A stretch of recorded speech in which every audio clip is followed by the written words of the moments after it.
welcome on behalf of Now Jakarta, Now Bali, MVP and Leaders Magazine to our interview with Pak Hariyadi Sukamdani, who is the head of APINDO, the Employers Association, who has been at the heart of many of the discussions on how to revive the economy of Indonesia through stimulus, through increased sectoral approaches, and of course through the legalization of new factors in the laws.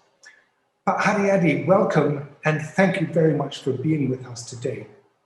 The first question I have for you is really, what do you think are the most important factors that need to be addressed for the economic recovery of Indonesia? Everyone has so many views on this, but as the head of the Employers Association, you're representing the people who employ the most workers in the country. What do you think really needs done? Yeah, thank you, Pa Alistair. So I think the most important now, if we are talking for the economic recovery, of course, we should settle the pandemic issues. Yeah, these pandemic issues. I think this is the main constraint. I think not just on Indonesia, but all over countries in the world also facing this, and especially if you are talking about this settlement of the pandemic, we are talking about how fast the vaccination process and how government can handle with the social distancing regulation. Because if you see, when government announced for the large scale this social distancing regulation, then it suddenly makes the economic drop. So it's always like this. So I think the most important is to handle two things, and of course the third things, it's about the stimulus. Now, since more than 1 year, this pandemic impacted our economy. So many of the companies, they really have a problem with the cash flow. So the stimulus that we expect is about the working capital, and also for the restructuring, loan restructuring. That now for the loan restructuring actually is not yet in detail, because it's still just only to make like relaxation, but not touch the core of the gap between the revenue and the obligation. So this is, I think, the most important that we can do. Of course, for the demand side, we should also push, like for example, for the like in the tourism, there is we have a plan with the government to subsidize for the domestic travelers, for example, like that. And also we already did with the automotive. With automotive, if you see the news about 3 weeks or 1 month ago, that government it's already accommodate our proposal to make the 50% discount for the tax for the automotive. Then you see now the impact is now for the below 1,300 cc. So now if you see now the automotive sectors, now it's become more what you call, it's starting to recover, to fulfill the demand. The demand it's really response the policy. It's quite positive. Yeah. So now so automotives do. So that's the regulation that we propose to create the demand. Yeah. Yeah. That's very good. So you're looking at sector by sector, but Hariyadi. Yes. Tourism needs specific things. The automotive needs specific things. So you're addressing the exact needs of each industry. Yes.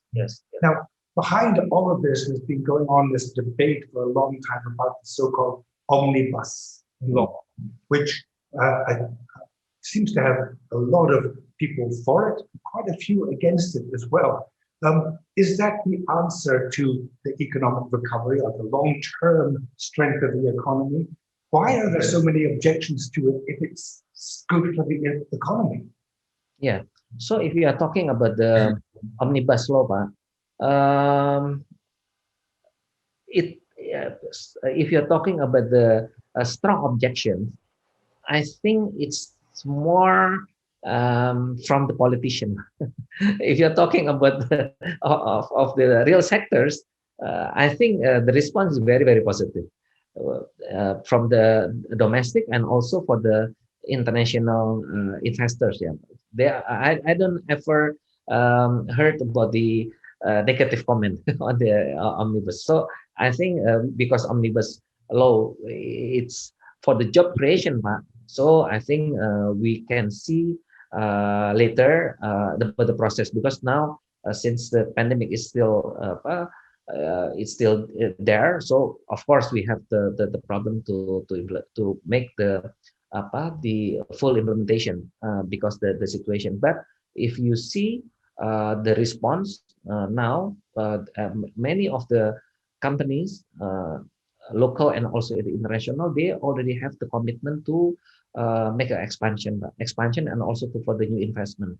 So I agree if we say the omnibus law is really a new game changer, Pak, because in this law actually um, the obstacles that we facing before, it's already addressed in this law, Pak. So I think the impact will be, we can see in this semesters or in the next semesters when the investment come. Yeah. The World Bank is still hanging on to the expansion of the economy of 4.4%, which means that if that's correct and we get over the COVID crisis, that we really do have a strong basis for going forward. But we still have to implement this omnibus law. The actual implementation hasn't started, has it? So that's the next challenge, actually making it work, right? Yes, right. So yeah. So now we are waiting because now we also seeing the response from the company who already started their investment fund. So for example, like for the company registration, for the permits, for the land and building permits, something like that. So we actually we monitoring. So when we still have the obstacles there, we can take notes and make the coordination with the government to make some amendment if there is some still difficulties appears. Moving on to the digital side of the economy, Hariyadi, Yep. a lot of people are saying that we've got to digitize everything, get the small and medium enterprises digitized and working online. But when we put all of this emphasis on this, there is this danger that the platform owners are these major non-Indonesian multinationals who are big, in some countries have become quite unpopular. Australia has having a bit of a confrontation. China has as well. Is there a danger that we're over-reliant on certain companies who are not Indonesian after all?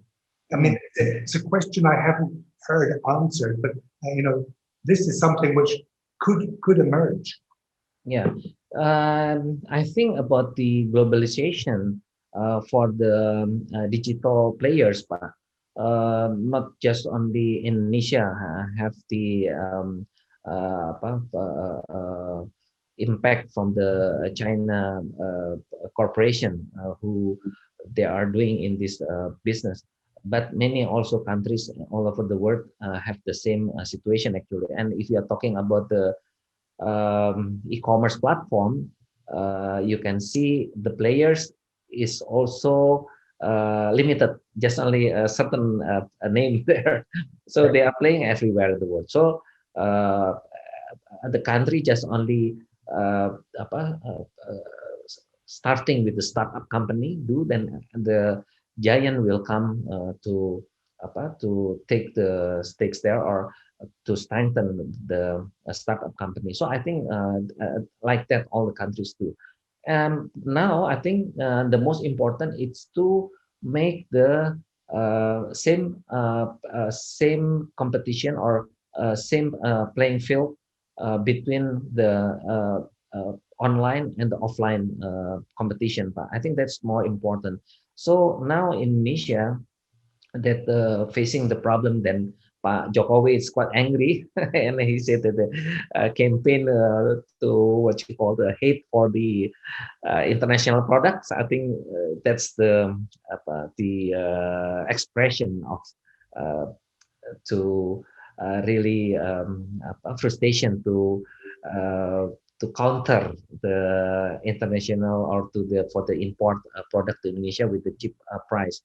So I think if we can do with the regulation in the make it the same playing field for the competition, I think we don't need like that statement. But of course, now if you look the China company platform, because their source for to export to the world for the global market, therefore they have really have a big stock, or a big inventory. But that's why this is make they are competitive. But if we do or we monitoring the regulation and make it same treatment, like for example for the food in Indonesia, you must have the izin edar, you must have the izin from the Badan POM, you must have the SNI, Standard National Indonesia, whatever all the standardization. So if they do that in the same treatment, I think it's okay for us. And also now in 2000, beginning in 2020, Pak, APINDO is quite success to make it to lowering the threshold for the barang kiriman. So before the barang kiriman, I don't know in English, but barang kiriman is the threshold is $75 for per delivery. So we can lowering to $3. So it means that all the product, the import product goes to the Indonesia to sell it in Indonesia through the e-commerce. They must import through the right channel, not like before. Before they can do with the $75 threshold. Actually, the product itself is more than that price. So that's one thing that we filtering for the cheap import product that we suspect is not fair for the domestic players. Going back to the major efforts to combat the COVID crisis, you said look, vaccination is the key to that, to get the economy back on track. And of course, we've had these stimulus packages and lots of big numbers bandied about aid here and incentives there and tax cuts here and all of that. Have we spent too much on unnecessary remedial efforts, or not enough? The debate goes on in America too. Are we spending too much or not enough, or not in the right areas? How have we done here in Indonesia in this remedial stimulus and incentive campaign? But I think everywhere in the world also facing this problem. Talking about the stimulus to hold the economic condition not getting worse. And the key actually it's how we can do to anticipate the pandemic as soon as possible. Because the longer this pandemic cannot be handled, then the more cost for the stimulus. So I think Indonesian government is one of the some countries that already start with the vaccination, ya Pak. Yeah, I think this is in the right step of the government to prioritize for the vaccination and also other for the health control. Talking about the size of of the stimulus. Yes, if you talk about the is it this is not enough or this is over, then if I can say it's not enough actually. But again, we must realistic to see the capacity of the government, how they can get it from the tax revenue, and how they are have the burden for the spending budget. So this is always the very difficult condition for government. So from point of us to see this, actually now instead of all besides the how to handle the pandemic as soon as possible, also to starting the economic in the right condition. As I said before, like in automotive, Pak, automotive actually government just only make the discount on the PPN, value added tax for automotive. Then this is become more the response is it's good for the demand. So I think the kind of the step like that that we need now. Yeah. So like for example, like for the schools, for example. So for the schools now it's still a problem because all the schools it's still closed. But some things that we should do also when the schools can be open. So of course this is step by step. But this is also can create also the recovery in the education. Yeah, also for the tourism, as I said before. So the most important now, instead of the stimulus, we must really precisely to to set up the program that can creating the demand. If there was one thing you could get done as soon as possible, what would that be, Pak Hariyadi? What would be the one thing you say, look, if I was president, that's what I'd do tomorrow? It's really difficult question because the situation is like this. It's like this. So if I can say, maybe the vaccination is the first. But again, but about the vaccination, the vaccine itself, it's really tough to get it. Maybe you also know the vaccine gotong royong. It's very tough because until now we don't know how actually the precise date that can launch. So it's something like that. Yeah, if I can see, yeah, the pandemic itself must be taken care, because if not, then yeah, we don't go anywhere. But it's still just only round and round and round in that problems like now. Yeah, absolutely. Indonesia was doing very well before the pandemic came along. We can do well when it's over. And we thank you and your members of APINDO for leading the way so well. We're going to end this sequence here, Pak Hariyadi. So on behalf of now Jakarta, now Bali, NDB, and Leaders Magazine, thank you very much for your brief but very good insights into the way in which the economy will recover. And we thank you very much. Thank you, Pak. Thank you very much.